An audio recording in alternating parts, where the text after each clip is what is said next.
Today we've got a preview for what's on the horizon for DC TV with the stars of the CW superhero lineup. Plus, we're going to be taking a look ahead at WonderCon this weekend, so get ready for DC All Access.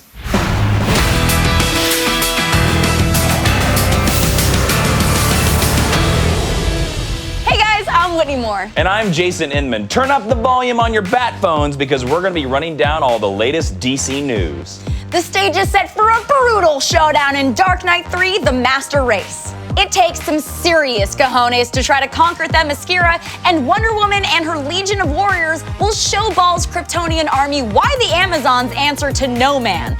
Prepare for a savage beatdown in issue 8 starting tomorrow.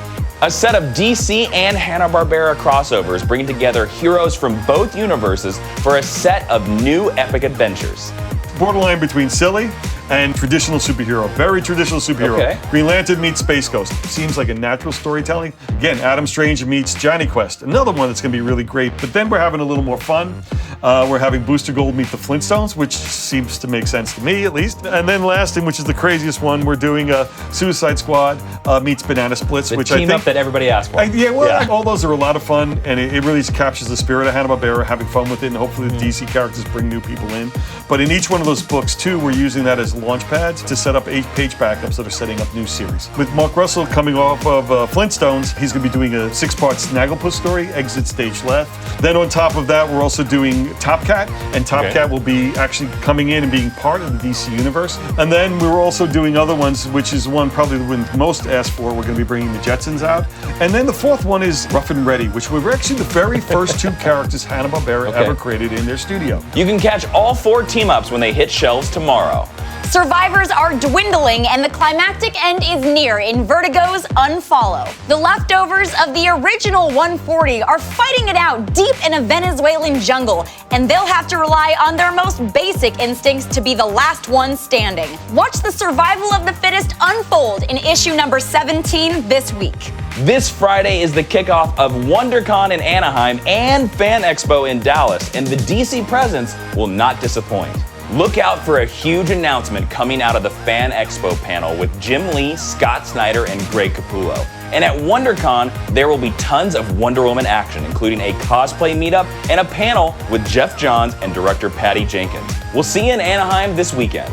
In movie news, Zack Snyder just unveiled the latest trailer for Justice League. The footage shows fresh shots of the world's finest heroes in some amazing action scenes and offers new hints about what we can expect from the biggest cinematic blockbuster of the year. Check back on Thursday for our full breakdown of the trailer. The CW superhero lineup has been nothing short of groundbreaking, but there are still plenty more battles in the future. For today's featured story, we're going to be chatting with the stars of the shows to get a glimpse at what's to come later this year. What is in store for the Legends? Well, there's a lot in store for Ray and the team as we're coming to the conclusion of the season. Big changes in their world, literally, as the Legion of Doom tries to enact their evil plan. You know, the challenge is to have these epic life or death, world destruction stakes, but also to keep a sense of humor about it. And so that's the real challenge, is how do you do a finale in a show that's over the top to begin with, by definition?